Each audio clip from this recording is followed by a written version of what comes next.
Hi అండి, welcome to make life beautiful in Telugu channel. ఇవాళ నేను మీతో షేర్ చేద్దామని అనుకుంటున్నాను వైకుంఠ ఏకాదశి యొక్క విశిష్టత గురించి. మార్గశిర మాసం శుక్లపక్షంలో వచ్చేటువంటి ఏకాదశే సర్వ ఏకాదశి. వైకుంఠ ఏకాదశి, ముక్కోటి ఏకాదశి అని కూడా అంటారండి. ముఖ్య తిథి కావడం వల్ల దీన్ని మోక్షద ఏకాదశి అని కూడా పిలుస్తారు. ఇది సూర్యుడు ఉత్తరాయణంలోకి ప్రవేశించడానికి ముందే వచ్చేటువంటి ఏకాదశి. చింతామణి వలె సమస్త కోరికలు తీర్చే పాపాలను హరించి మోక్షాన్ని ప్రసాదించే రోజు కావడంతో దీన్ని మోక్షద ఏకాదశి అని కూడా అంటారు. మహావిష్ణువు గరుడ వాహనుడై 3 కోట్ల మంది దేవతలతో కలిసి భూలోకానికి దిగివచ్చి భక్తులకు దర్శనమిస్తారు కనుక దీనికి ముక్కోటి ఏకాదశి అని పేరు వచ్చినట్టు అష్టాదశ పురాణాలు పేర్కొంటున్నాయి. వైకుంఠ ఏకాదశి రోజున ప్రతి ఒక్కరూ బ్రాహ్మీ ముహూర్తంలో లేచి స్నానాధికాలు పూర్తి చేసుకోవాలి. భక్తి శ్రద్ధలతో వైష్ణవ ఆలయాల్ని దర్శించాలి. ముఖ్యంగా మహావిష్ణువు ఉత్తర ద్వారం దర్శించుకుంటే ఆయన అనుగ్రహంతో పాటు శుభాలు కలుగుతాయి. అలాగే ఈరోజు విష్ణు సహస్రనామ పారాయణం చేయడం వల్ల సమస్త పాపాలు తొలగి భగవంతుడి అనుగ్రహం కలుగుతుంది.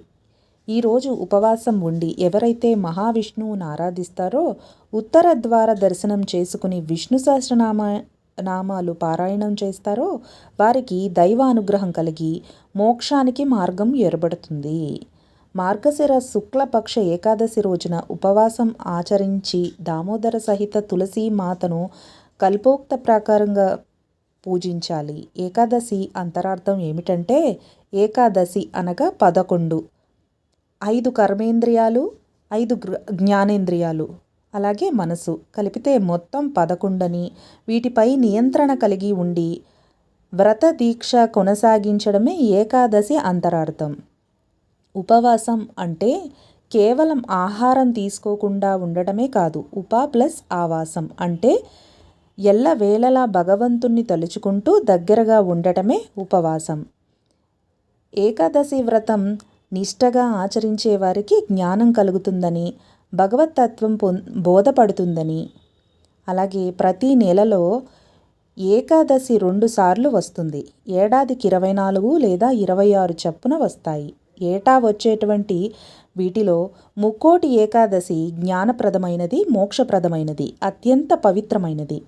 ముక్కోటి ఏకాదశి రోజు సత్యనారాయణ స్వామి వ్రతం ఆచరించినట్లయితే విశేషమైన ఫలితం ఉంటుంది.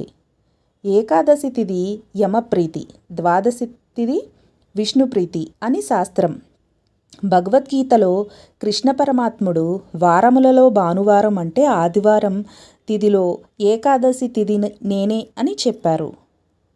దశమి నాడు ఏకభోక్తము, ఏకాదశి నాడు ఉపవాస జాగరణలు, ద్వాదశి నాడు అన్న సమారాధన మరియు ఏకభోక్తము. ఈ నియమములు ఏకాదశి వ్రతంలో ఉంటాయి. ఇలా ఏకాదశి వ్రతం ఆచరించిన వాళ్లకు విష్ణు అనుగ్రహం కలిగి జ్ఞానం పొంది మోక్షం వైపుకు మార్గం ఏర్పడుతుందని పురాణాల్లో పేర్కొంటున్నాయి. అసలు ఏకాదశి రోజున భోజనం ఎందుకు చెయ్యరాదు? సత్యయుగంలో మురా అనే రాక్షసుడు ఉండేవాడు.